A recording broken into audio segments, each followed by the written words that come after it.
truth is, I'm a skeptic, always have been, always will be.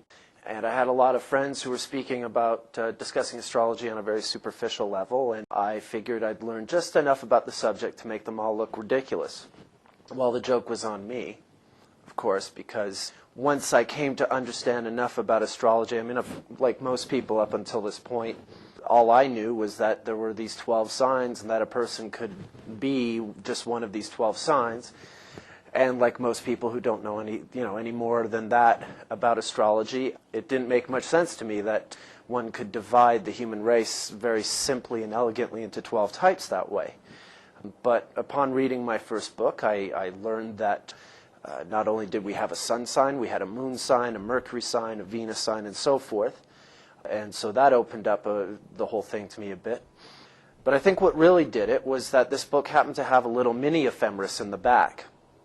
And I learned just enough about transits to the point where I knew a lot not only about the chronology of my own life, but the chronologies of a lot of other people's lives. Using the ephemeris to follow transits that any of these people or myself would have had at any given time, and knowing about the circumstances of their lives at these given times, I came to understand that, wow, these movements of the planets and how they wind up connecting to positions in a birth chart, this was a very, very consistent phenomenon.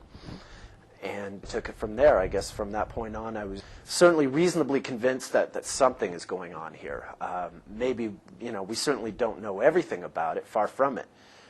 But even to a very skeptical mind like mine, there's clearly something going on. From that point on, I decided I would simply devote my time to figuring out what that is. With all this skeptical energy towards astrology, like scientific analysis, they try to look at sun signs and break it down. Sure. What would you say to them?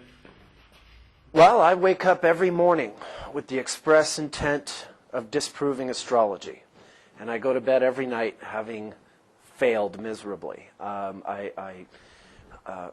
an obsessive researcher. I wake up and every day I'm researching some, if it's not a given individual's biography, then it's some sort of political history of some kind or some kind of social history of some kind, and everything relative to chronology, historical chronology, and astrology. That is, looking at the dates of a given period or even date for events and making note of what was going on at the time. And the truth is, I mean, astrologers really have nothing to fear from healthy skepticism. I'm not talking the kind of thing where someone says, well, from the little I know about astrology, it just doesn't seem feasible, so I'm going to dismiss it. I'm not talking about that level of skepticism. I'm talking about actually setting out enough where setting out to the point where one knows what it is that one is trying to disprove or challenge, let's say. We don't really have to fear anything from that, because I assure you, astrology stands up to skepticism, the kind of skepticism that actually involves a little effort. We have nothing to fear from it. If you throw it against the wall, it will stick. So what is your focus in astrology? You got all these different kinds of Vedic astrologers, evolutionary astrologers, Hellenistic. What kind of astrologer are you? That's a good question. I'm not much for these titles. I mean, certainly Vedic astrology is something that is more of a cultural designation. And because of its relationship with Hinduism, it's also got that whole connotation as well. But in general, a lot of the other sort of quote unquote types designated to astrology aren't terribly meaningful to me. They're meaningful to other people, and that's fine.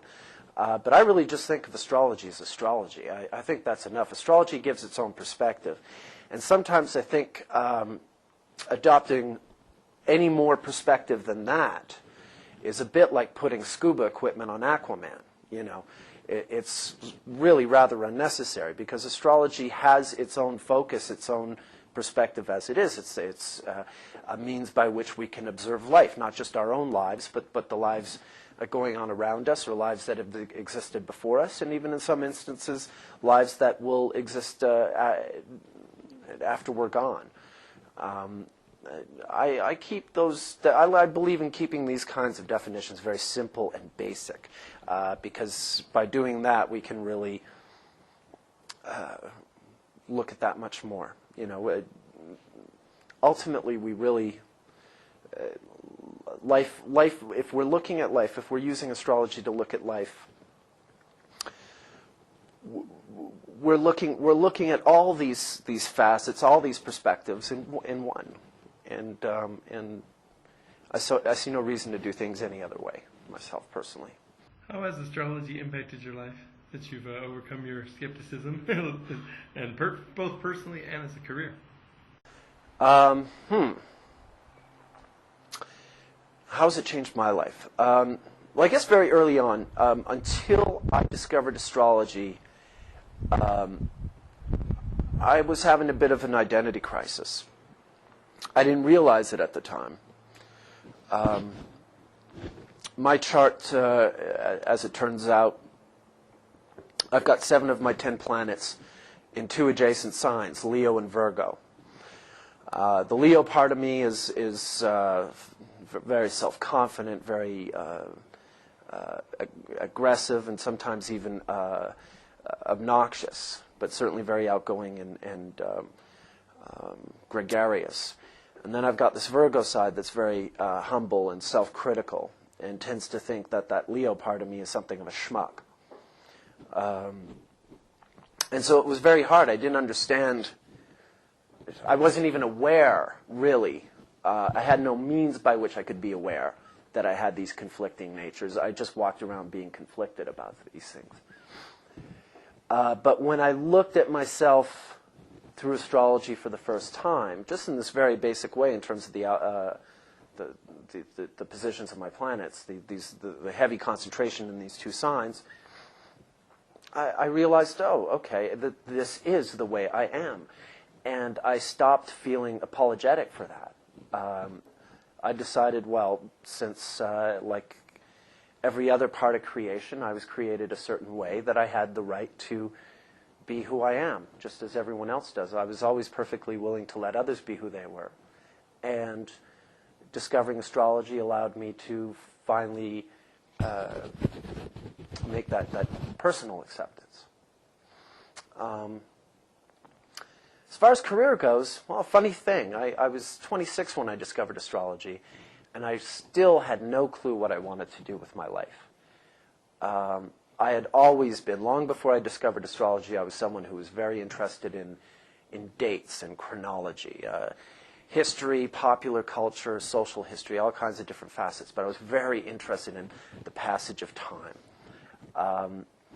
And it didn't take me long after discovering astrology to decide that this was what I wanted to do, because I recognized instantly that I had a natural aptitude for this kind of thinking. And in many ways, astrology, if nothing else, was a means by which I could organize chronology. These other things I was already very, very fascinated with, but it also gave me an outlet. The kind of information I had in my head was, frankly, utterly worthless. I mean, it's the kind of stuff we call trivia. We refer to as trivia, which in the outside world has very little value. But in astrology, it's gold. It's all very meaningful, all very profound, and all very useful for exploring astrology. How would you define astrology, and then what fascinates you most about it? How would I define it? As somebody else said, what's astrology, and how come you're so fascinated with it? Right. Defining astrology. I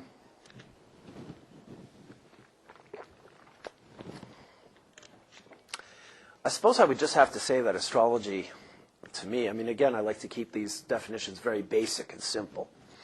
I'm not one to, while I certainly acknowledge astrology has enormous spiritual implications, I'm not one to indulge in waxing philosophic about that aspect to it. It's something that I prefer to remain silent about almost. and appreciate it in quiet contemplation as opposed to discussing it. I suppose simply because it's too big, it's too vast to really, whenever we try to define it, we're ultimately, no matter how true our statements may be, we're ultimately doing it a disservice because it's simply too vast to even capture in words. I just don't feel we've conjured a language that can describe it accurately enough. And English certainly is not a language for that, complex as it is. So what is astrology? It's a means by which we can examine time and the unique qualities behind time. It allows us to distinguish the difference between December 13th, 1958 and September 4th, 1976, or whatever it may be. And that's really it. I mean, this is the backdrop against which all life exists. My policy in researching astrology is really to simply take everything I know about life in the world and find out what the astrology is behind it. That is, understand the chronology through which certain people or certain events or certain ideas or certain works of art or certain political regimes or what have you have existed under. Both their birth, their death, their peaks, their naders, all of that. How do you prepare for a session? And, what kind of things do you look at? And, do you ever get nervous before session? No, I don't get nervous. How do I prepare? My practice is in the I'm in the middle of a change right now in how I do things. I've been working for over 5 years now for an astrology phone service based in Britain. And for this work, excuse me, I'm going to burp, and I've just knocked my microphone. Sorry. Just a little pause. No, it's okay. I hit it, so there's going to be a... Sorry. Anything can be edited out. Right. Let me start with that again. Well, I was just saying about if you get nervous, a lot of new people come in astrology that just got their training in. They're sort of like timid when they go into sessions at first. Right. Yeah, I mean, I was nervous when I got started. I was very nervous. I've been doing it a while now. I work for this astrology phone service in Britain. I've been working there for over 5 years now.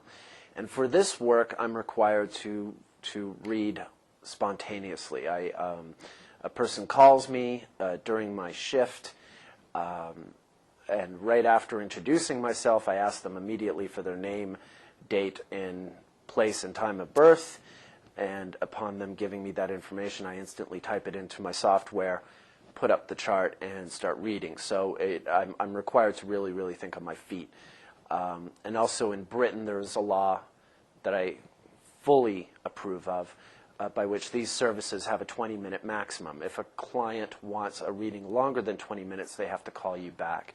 I support this law simply because it does protect clients from potentially being exploited were they to come across someone with a less than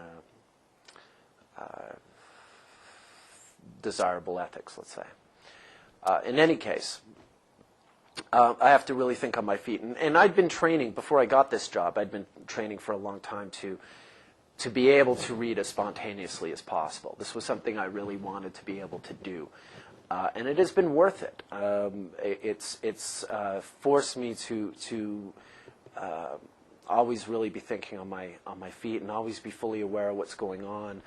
And it's certainly been a factor in my pursuing this memorization of the ephemeris that I'm known for doing. So that's been great. But at the same time, I'm now moving more towards having a private practice of my own. I'm starting to make a name for myself, and so it makes sense to do it now.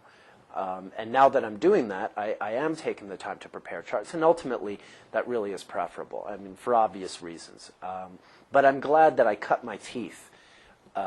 Very grateful that I was able to cut my teeth through a forum by which I had to think on my feet and read charts spontaneously like that. Because once you've done that for 5 years, having the chance to prepare a chart really feels kind of like a luxury. But it's really something you can, ultimately is going to serve the client better. There's no question about that. Having me down in Key West too, I learned how to. I did charts Remember. out on the pier for people with a moving table. And Yeah. they'd sit down and I'd open the ephemeris and put the books on there. And what time are you born? Turn the wheel. I think I admire you so much for that. I can't imagine doing it without a laptop. But I remember you telling me years ago that you did things that way, and I just think that's phenomenal. But yeah, you know what I'm talking about. Then it's to be able to cut your teeth that way, to train yourself that way, really will advance you a considerable distance in the long run. Oh yeah, but that's why I had to write a book by 23, because it was like all this new knowledge came down just from doing it that way. Right. Because you learn stuff as you go that fast. Absolutely. For someone who doesn't know what an ephemeris is, could you describe that? An ephemeris. I love the ephemeris. I love it. It's the ephemeris. Well, a 20th century ephemeris will list planetary positions and other astronomical phenomenon for every month and day of the 20th century. So in other words, if one wants to know where any given planet was on any given date in the 20th century, one would look up that information in an ephemeris. Similarly, a 21st century ephemeris will do the same for planetary positions in the 21st century. It's as simple as that. To an outsider, to a non-astrologer, it's going to look like a book full of numbers and symbols. To an astrologer, it is the combined biography of billions of souls.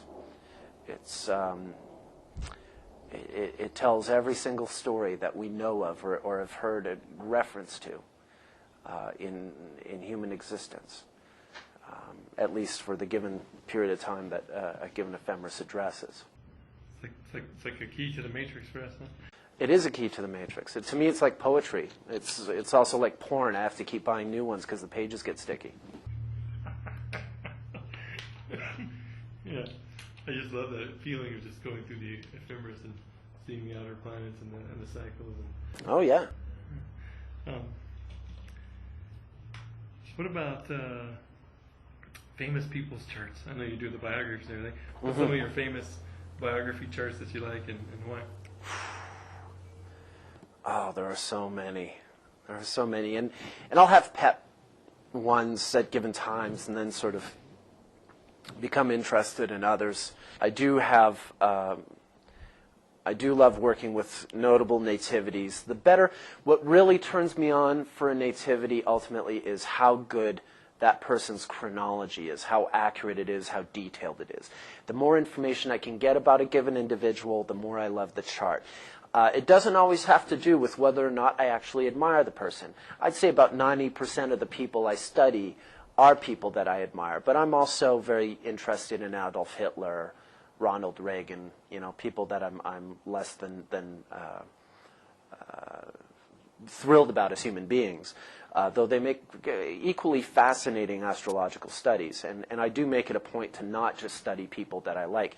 I'm known for studying musicians. I certainly study a lot more than simply musicians, but I'm known in particular for knowing a lot about music and the history of music and the biographies of musicians. And part of the reason is that they simply, of all the celebrities, they're the ones we get to know best because they tend to tell us how they're feeling. Politicians, actors, authors, they tend to be behind a veil more. We may know things about their personal lives, but we don't know much about how they feel on the inside. Whereas musicians, at least a good number of them, part of their craft And this is whether they actually write lyrics or whether they're simply expressing themselves in some way through an instrument. But they actually say a lot more, I think they say a lot more about themselves personally. So a lot of my favorite charts do wind up being the charts of musicians. And again, certainly the ones whose lives are documented the best. These days, I've always been very interested in jazz musicians, for instance, because jazz is very much it's an art, it's a musical art by which a musician, a jazz musician, when playing a solo, is really channeling the moment. It's very similar to astrology in a way. A jazz musician is sensitive to the changing of time, to what the quality of the moment is. And a musician is almost like a translator for that moment. I've often said that someone like John Coltrane was simply playing the ephemeris. If you understand astrological meaning and understand that what an ephemeris represents, and if you know Coltrane's recording chronology, it's kind of astounding. The sort of music he would make from one given day to the other really did describe what was happening astrologically at a given time. And he was certainly someone who personally exhibited a great deal of understanding of astrology. So that's one fascination of mine. And also, as it happens, jazz culturally is a very well-documented art form. Recording sessions, were always dated. We know about 95% of every recording made in the jazz idiom has an accurate date attributed to it, let alone what recording studio, what city the recording took place. So we can really, so it really lends itself very nicely to astrological study. But it's not the only genre. I'm very interested in all genres of music. And most genres have at least some good chronologies available. Certainly a lot of rock music does. I enjoy studying rock musicians from the 60s and 70s, because they tend to have the best chronologies, although I'm interested in all the eras. And the other great thing about musicians is you've got a community of people playing together, and if you have more than one of their nativities, then you've got this very rich area to study. For instance, at this conference here, I was talking about the Beatles, and when you're studying the Beatles, you've got 4 nativities. Actually, you've got more than that, because we also have accurate birth information for a couple of their wives, their manager, the guy who used to play bass for them, Stu Sutcliffe, who wound up passing away just before they became famous. So you've got this whole circle of people, and you can look at each one of them individually and collectively, and understand and get a really more gain a more sophisticated grasp of how transits work, for instance, because you've got a group of people having the same experience, but you can examine how each of them reacts independently to that experience. Could you describe the concept of synastry, and then also talk about any special synastry you see between the 4 main Beatles? The concept of synastry. Well, this is an interesting thing, and actually the Beatles make a good example for this. Synastry is the term used in astrology for how we determine what I guess we would call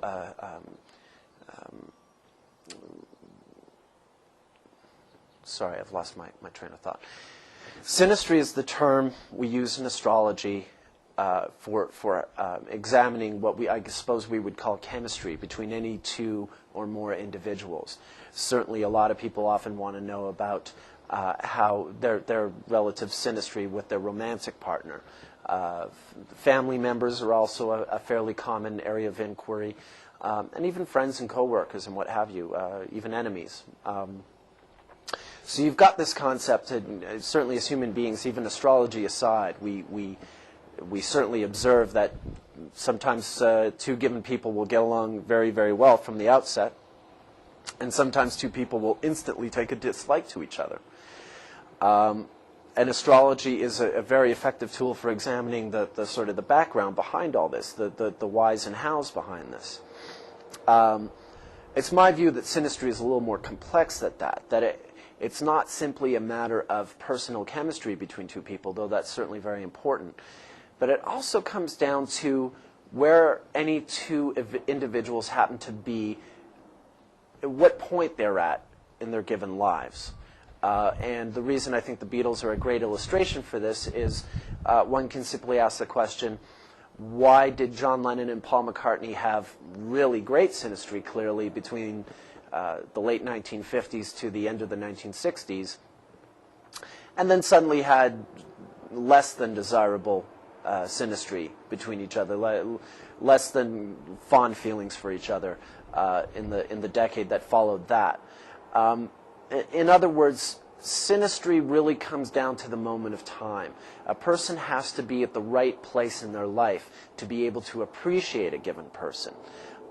So in other words, it's not just a matter of having a basic like or dislike for a given individual, but where are you in your life, and where's that person in their life, and are these factors congruent or not?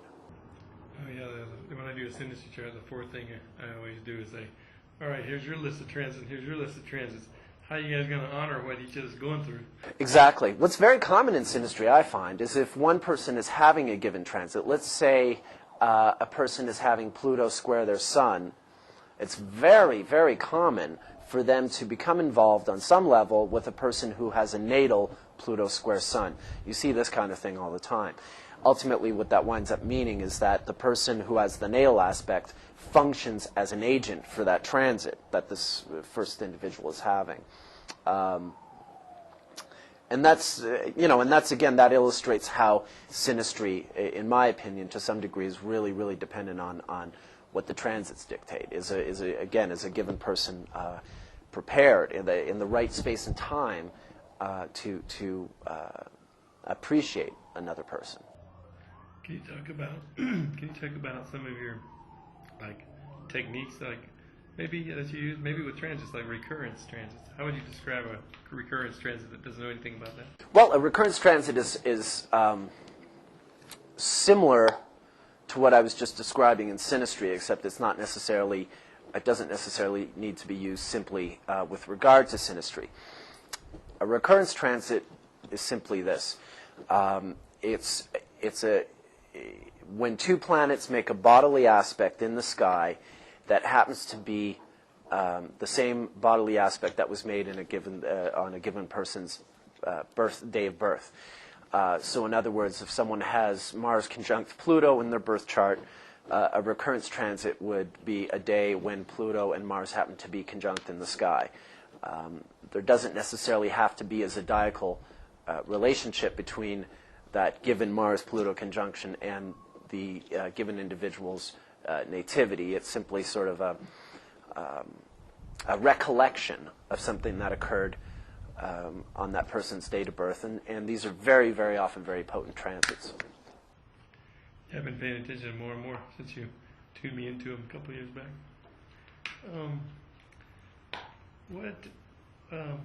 Given all your work with the Beatles there, it sounds like you got at least a book any book projects on your horizon? I am right now working on a Beatles book with two other astrologers, two British astrologers, Paul Newman and Pete Watson. It's coming together nicely. We're working on it in the same way the Beatles worked on albums. We've all, the Beatles would all write their songs, but then they'd bring their songs into the band, and other guys would maybe suggest change in lyrics or, put this part back over here or add something or take away something. So we're working in it on the book in that fashion, and it's very, very interesting. I think it's going to be a very unique project. Well, it's already proving itself to be a unique project. Beyond that, the other book that I'm working on, the one that's just mine alone, is really a storybook. I think because my work tends to be very detail-oriented and really vast with a lot of information, I really get it across best when I get my ideas across best when I present it in storytelling form. When it comes to the book that I'm writing on my own, because the work I do tends to be very complex and detail-oriented, I find that I get my ideas across best by simply telling stories. and presenting the material in as basic and simple a fashion as possible, because there is so much of it. So the book I'm writing is going to be something that I think will be quite readable even for someone who has virtually no interest in astrology, maybe even someone who's hostile to astrology. I think could still enjoy my work, because it's really just a matter of telling some stories and explaining some very simple astrological concepts that are underlying that story. I've heard it described, or have you described as, and I've even said it myself, you're like the greatest research mind of the next generation of astrologers. What in your chart do you think would suggest that? Well, I'm Leo rising, but I'm reluctant to make these boasts myself. I mean, it's generous of you to say that. Why am I a researcher? Well, I do have the moon on the midheaven. I've got an exalted moon at the exalted degree, as ancient astrologers would tell you, at 3 Taurus, the 3rd degree of Taurus, rather, right on the midheaven, which is also on the 3rd degree of Taurus. And the moon is the collector. Just as the sun is the selector, the sun is the part of us that we put out to the world, the moon is the part of us that we absorb from the world. And I've got this very, very strong moon in a night chart, as it were. I was born when the sun was below the horizon, so it's the dominant light in my chart. In the night chart too, and I find that I stay up late a lot. You stay up late? Well, actually, these days I get up quite early. But I was born at sunrise at the same time. But yes, I have this very strong moon, and it likes to absorb. It likes to take in as much as it can. And it's also in Tisha with Mercury, so there's a lot of detail and a lot of curiosity. I've certainly brought a lot of curiosity to my astrological work.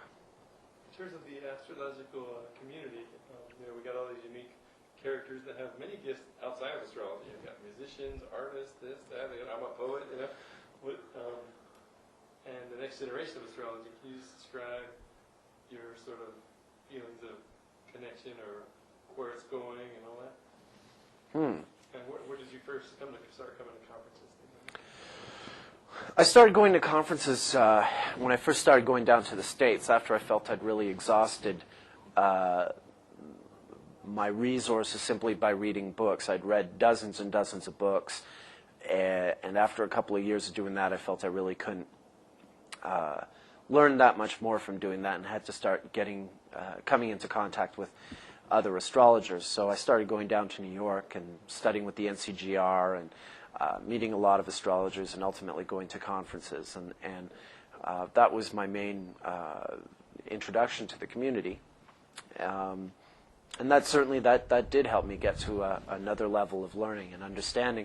Though eventually I felt after a while that I'd really outgrown that as well, and decided to just lock myself in a room, go back to learning on my own, but rather than read books, start looking up all the history and pop culture that I knew about, and really unraveling all the astrological mysteries on my own behind all these different events that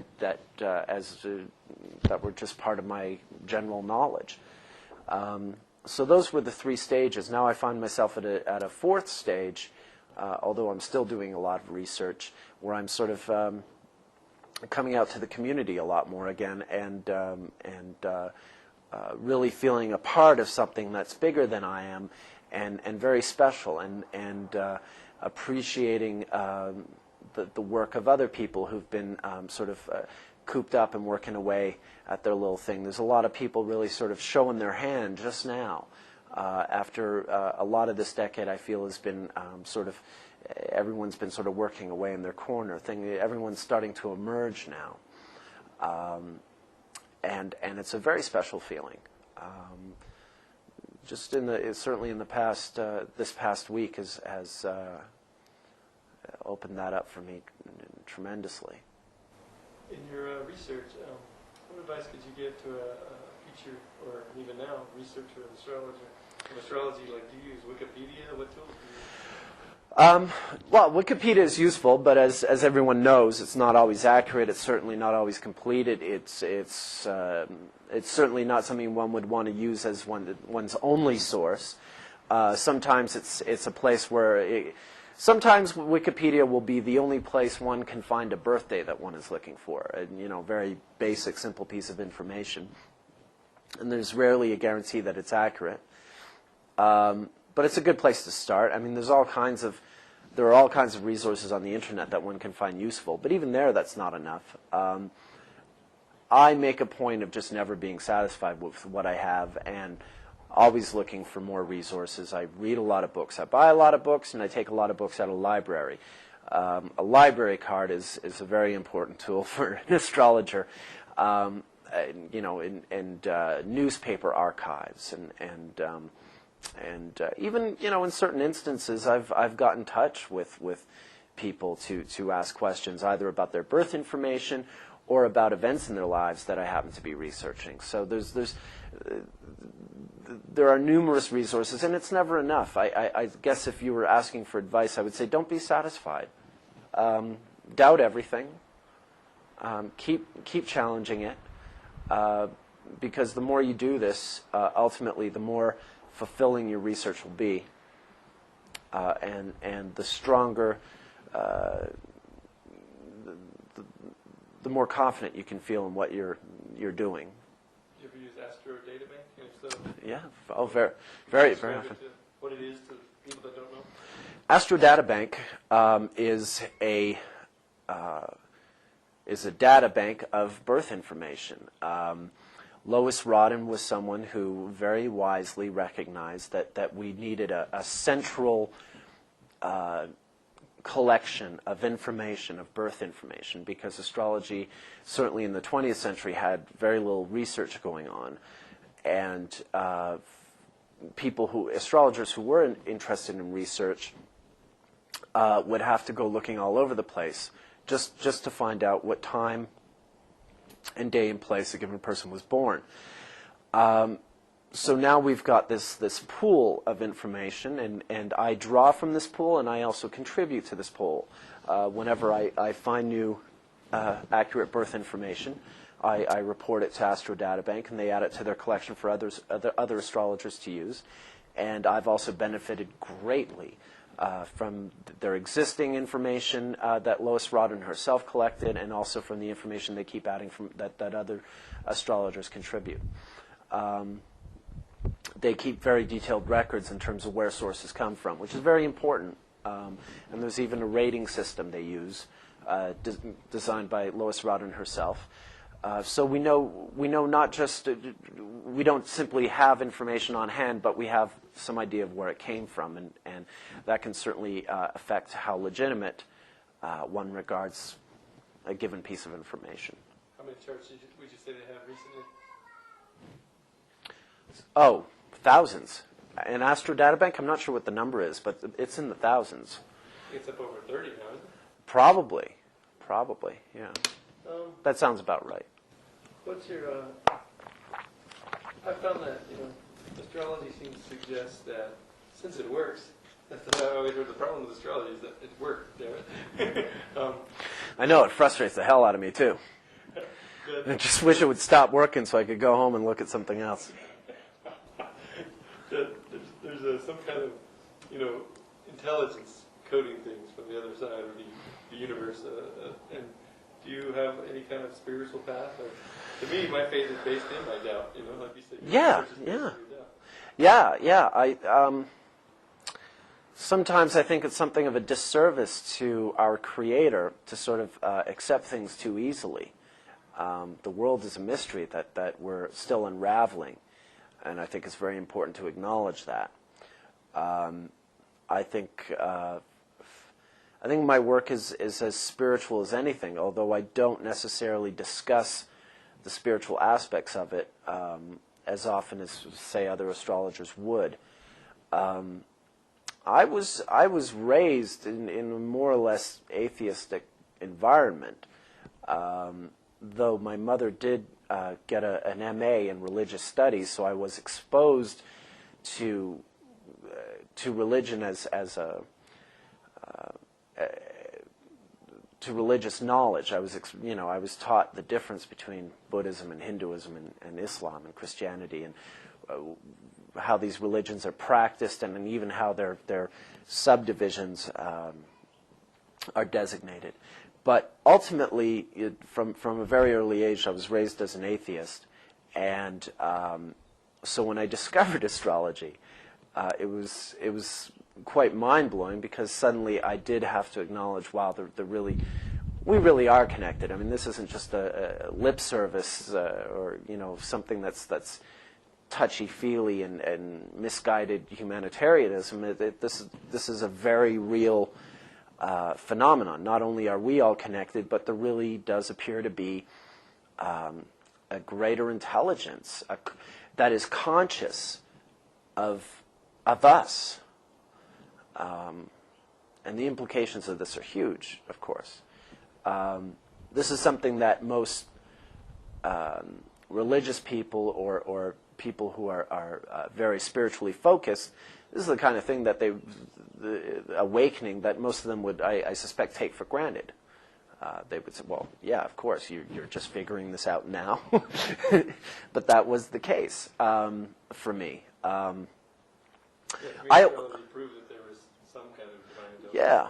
I always liken my study of astrology to the last 15 minutes of the what's that Jim Carrey movie where he's on TV?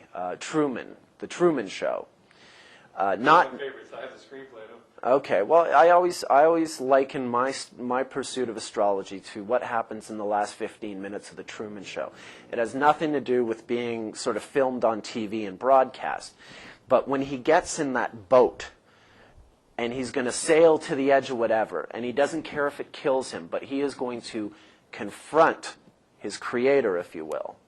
The Ed Harris character is effectively God.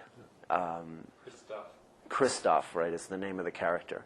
He's going to confront, and he's going to look him in the eye, and he's going to say, "I know you're there." And my pursuit of astrology, as far as my spiritual inclinations are concerned, are very, very similar to what Jim Carrey's character is going through when he's on that boat journey. Is there anything I should ask you that I don't know to ask you?